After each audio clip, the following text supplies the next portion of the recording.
Итак, усім привіт! Это у нас клубника. Французский офицер Амедей Франсуа Фризье в 1714 году привез в Европу из Южной Америки и случайно начал выращивать, скрестив двух видов земляники.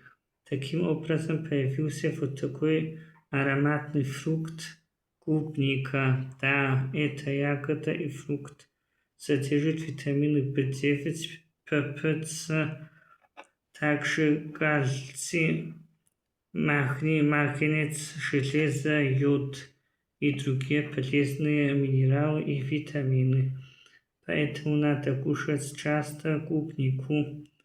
Можно сделать также компот или варенье, или с овсянкой тоже можно кушать клубнику, тогда будет классно.